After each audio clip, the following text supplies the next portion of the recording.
Dr. H. A. Roberts says, we recognize the trinity of life, the body, the mind, and the spirit. But we must remember that life is a unity from its inception. When the two parent cells are united, the vital principle, that is a vital energy, is already present. It has in itself the power to develop the cells, muscles, nerves, brain, etc. Disturbance of vital force from prenatal influence such as sudden fright, indulgence on the part of either or both parents at the time of conception, excessive worry during gestation, hereditary stigma, disturbance of vital force after birth, fright of the mother who transmits the effect to the nursing child. Even the mother's vital force is disturbed by worries or by sudden fright. As disturbance of any part is the manifestation of inner disturbance of dynamic vital force, the disease is also a dynamic expression of the disturbance of the harmony and rhythm of the vital force. If the disturbance is of the dynamic vital force due to the dynamic disease force, then the treatment should be with the dynamic force. So, our remedies are potentized to reach the vital energy of the individual.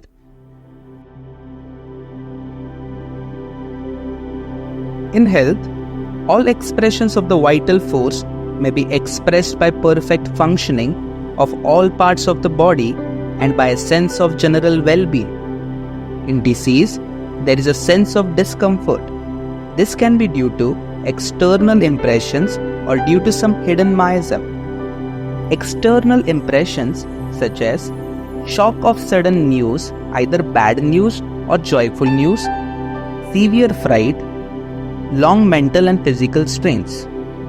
Likewise, the vital function in its manifestation often shows the effect of inherited miasm and dyscrasias.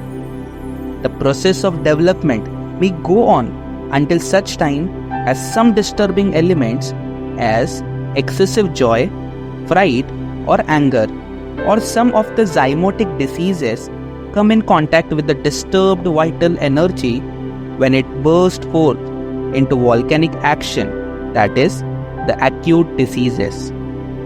These acute diseases is nature's method of attempting to rid the system of this fundamental miasms that has been long buried.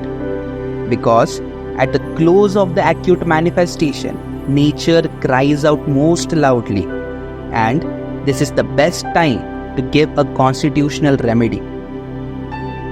In recovery, the vital force may completely recover by its own power in some acute manifestations. On the other hand, it may be able to overcome the disease conditions without outside help, but by crisis, such as drain on the vital energy, lowering of the physical powers of the patient, or partial recovery by establishing a semi-chronic skin manifestation or a catarrhal disturbance or pus abscesses. In cure, remedies will assist in these acute diseases and very often save the sacrifice of the crisis and thereby the loss of the physical power. The homeopathic remedy assists in the cure because it represents the superior force. No cure can take place unless a superior force is exhibited. Under a cure, symptoms disappear from above downward, complaints go from an important organ to a less important organ, symptoms disappear in the reverse order of their appearance. This is nothing but Hering's law of cure.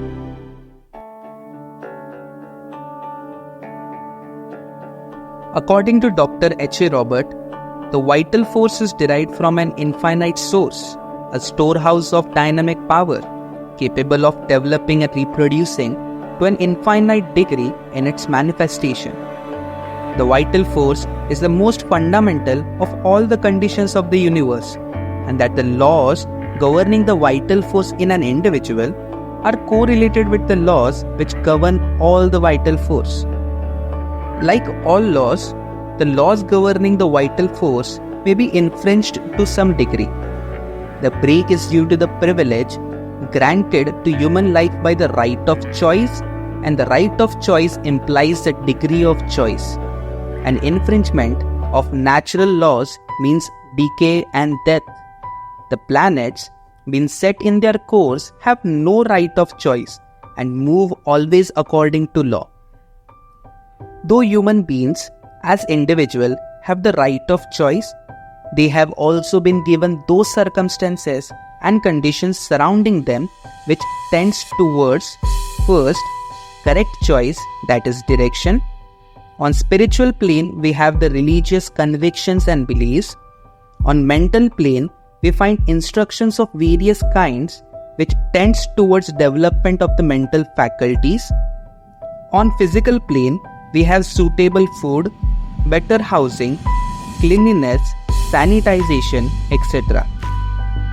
Second is the aids to correct the mistakes by homeopathic medicines derived from the vital force of mineral kingdom, vegetable kingdom, and animal kingdom. Balance is one of the manifestation of the law or vital energy. If we look at the mathematical law, the quantity of action necessary to effect any change in nature is the least possible. And Pinche added, the decisive amount is always a minimum and infinitesimal. Here, if we rewrite, the actual quantity of substance susceptible to action necessary to effect the balance of any living thing or the relationship between any living thing and circumstances is the least possible. Vital force is capable of three forms of action. First, motion, then direction, and last, balance. These manifestations of energy are an integral part of any exhibition of vital energy.